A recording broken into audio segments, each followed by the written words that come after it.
Ever since I got into photography about 12 years ago, there's been one camera brand that I've wanted to try. I've shot with Canon, I've shot with Nikon, I've shot with Sony. I'm a pretty big Fuji guy now. As you know, if you look at my YouTube channel, I use X-T4s, X-H2Ss. I love Fujifilm. They're great cameras. But there's one camera brand that I've wanted to try for a while, and it seems like it's been picking up a lot of popularity in the last couple months. The camera I'm talking about is the Leica Q2. Now this isn't necessarily the camera that I've always wanted to try, but I've wanted to always try Leica. I wanted to see what it's like shooting with one.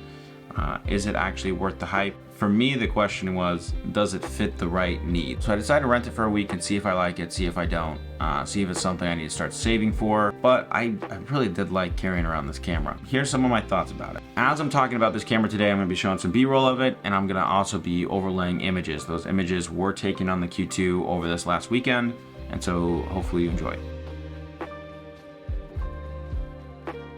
Primarily shooting Fujifilm, I am used to very small, lightweight cameras. This setup is almost the same as this setup, and the Fujifilm is bigger. It's almost going from DSLR to mirrorless. It's crazy. I do have a grip extension here on this, but the Fujifilm X-T4 is big. The X-H1's grip is even bigger. So this is really nice just walking around. It's very well balanced. If you hold it up, you know, it sits just like you want it to around your neck. Now, I had it wrapped around my wrist sometimes. I had it hanging around my neck, but it was really fun.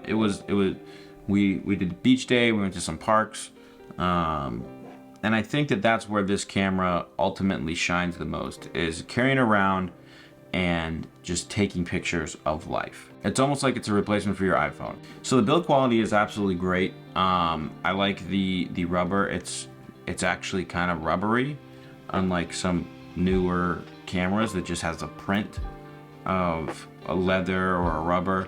This, you actually do get some grip on it, so you do have a little bit of grip there from the rubber, but everything is solid.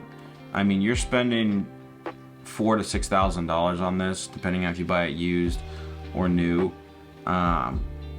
Everything's built solid. You are not going to get a cheap camera. It's built to be used daily. The one thing that I did and not really like very much is the way that the viewfinder is made. It really does feel like you're pushing your eye up just to like a piece of glass. And if there is any smudges on the eyepiece, it is difficult to see. So I caught myself constantly wiping off the eyepiece. Now I do live in Florida. It does get hot, so having a camera hang around your neck like this, rub on you, can get some sweat or whatever on the eyepiece and on the screen. So then when you pull it up to your eye to see, it kind of gets, you know, if there's sun, it's very difficult to see out this eyepiece sometimes. But besides that, the camera is built absolutely perfect. I would say if they could figure out a way to elevate the rubber away from the glass, to protect the glass a little bit there, just to stop sweat or grease getting on there, that would be ideal. The menu on this camera, I can't speak for all Leica cameras, but the menu layout on this camera is pretty dang good. It took me about 15 minutes. I watched some YouTube videos on navigating and making sure I've got the settings the way I want the settings set.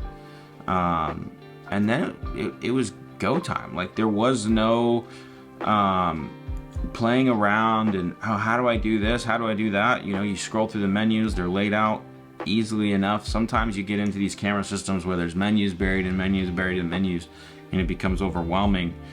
This very much is turn the camera on, quickly set the settings, and go. What I actually found myself doing a lot with this camera, which I don't normally do with any camera, is I just have been setting it to Aperture Priority. So I'll have my shutter speed go whatever the shutter speed needs to go, the ISO go wherever it needs to go, and I'll just keep it.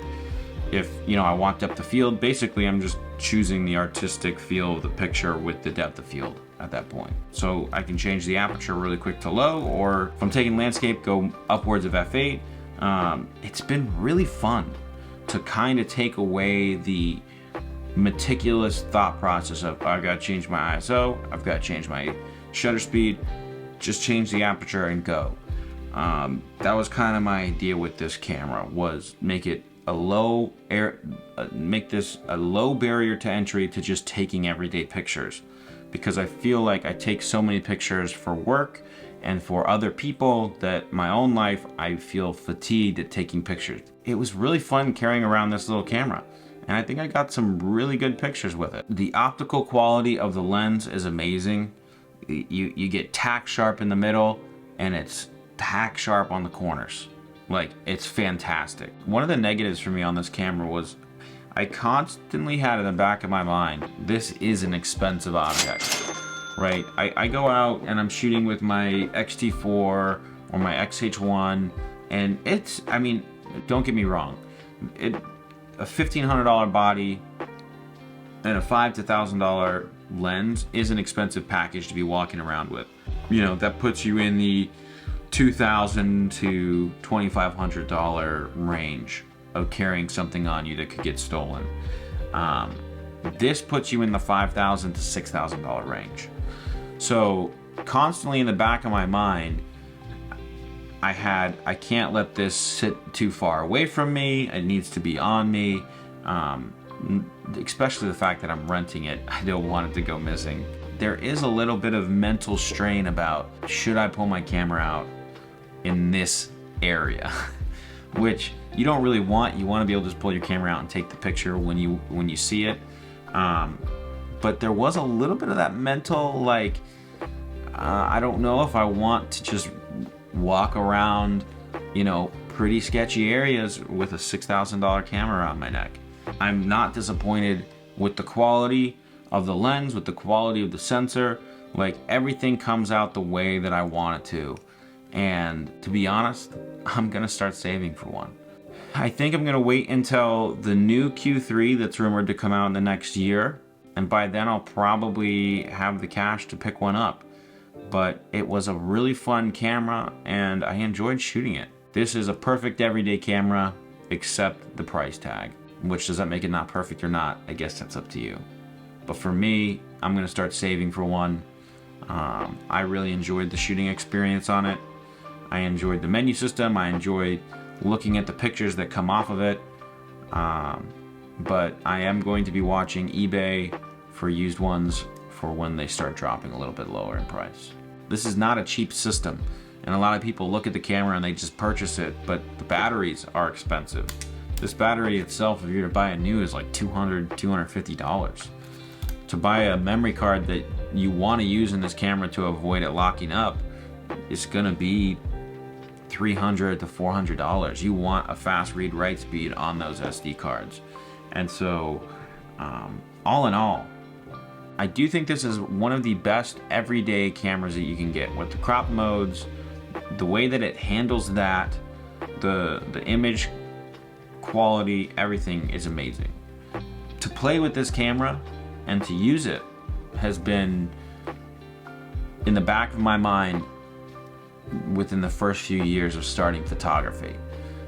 You hear about Leica and people talk about Leica, and the images that come off of this camera are stellar. Like, they are beautiful.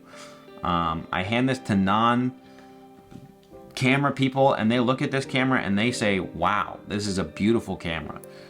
And I show them pictures from it and they go, wow. And it takes amazing pictures.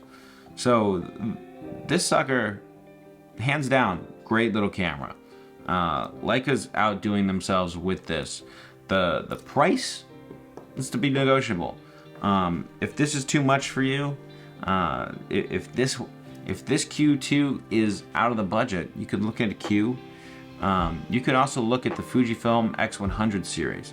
A lot of people that would like these, that can't afford them, buy those.